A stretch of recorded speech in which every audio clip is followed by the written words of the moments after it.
Good morning. Let me get rid of this light.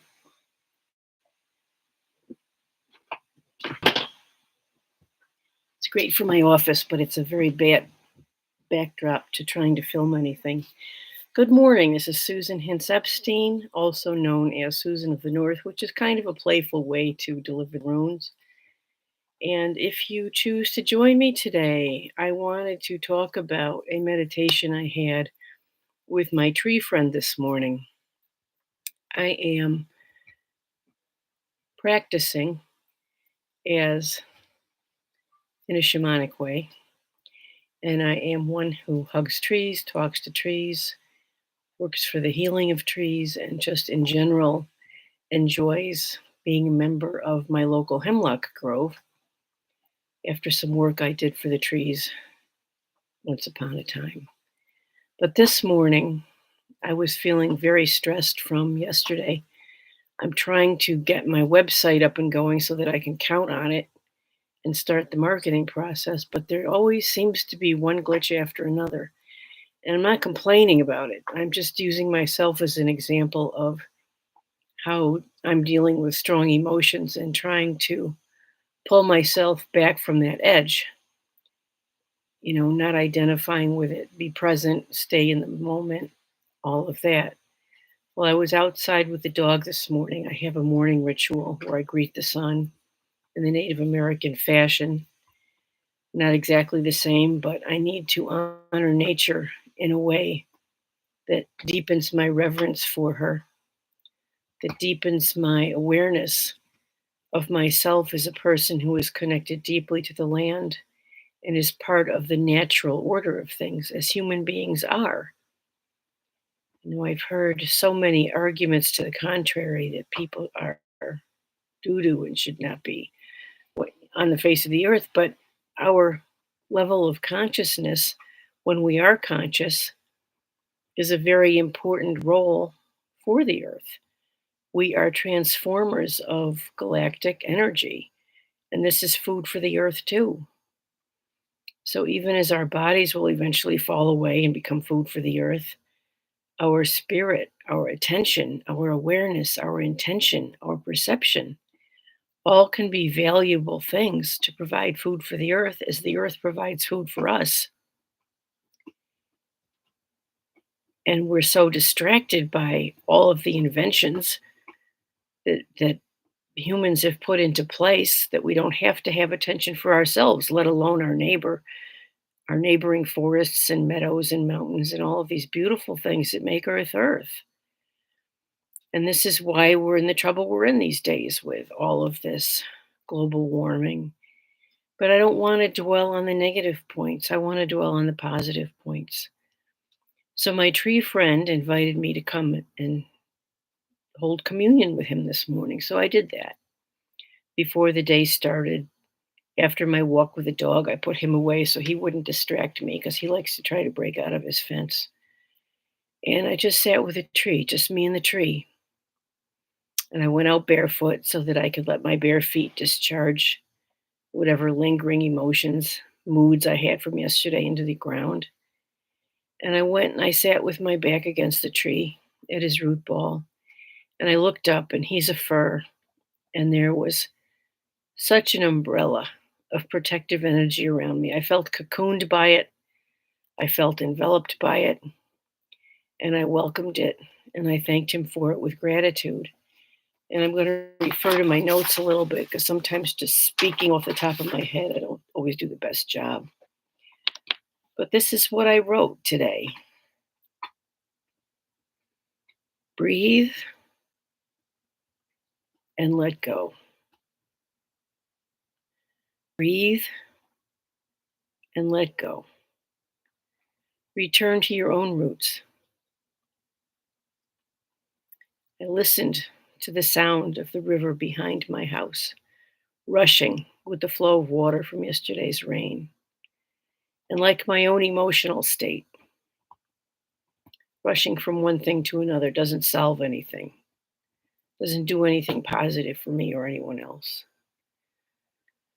So I was angry at what was happening yesterday, and I kept trying to fix things over and over until I could deal with my own emotions no more.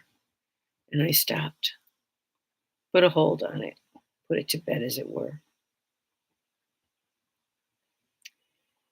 The tree reminded me, too, that the earth supports us joyously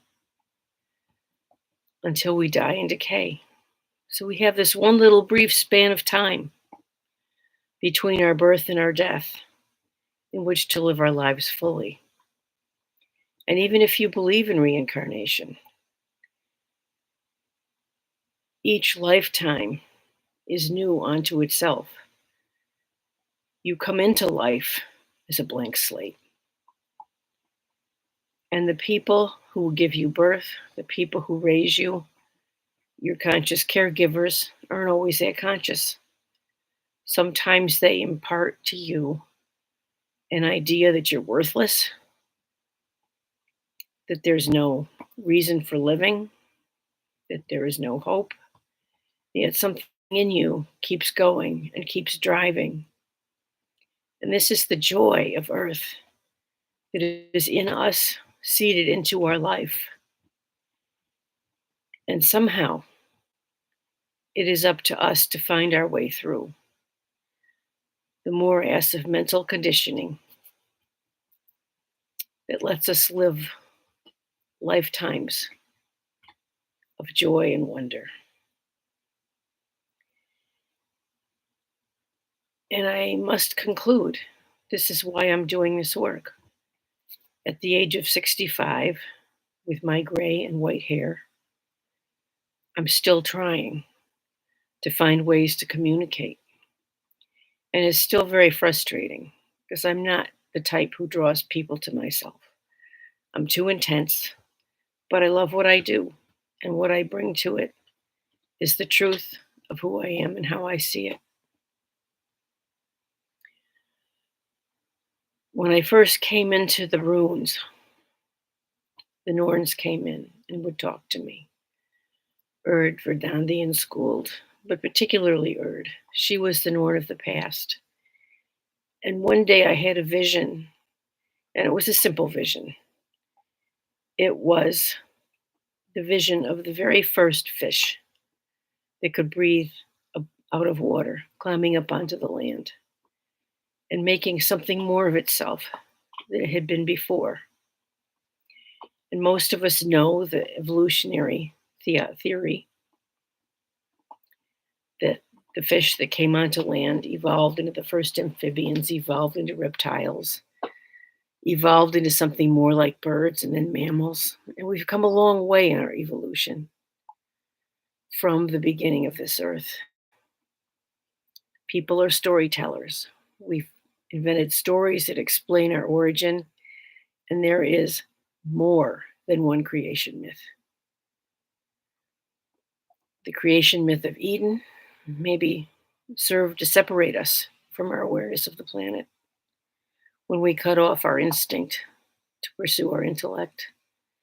I don't know. I've written about that. I haven't published it yet, but I'm still working on that article.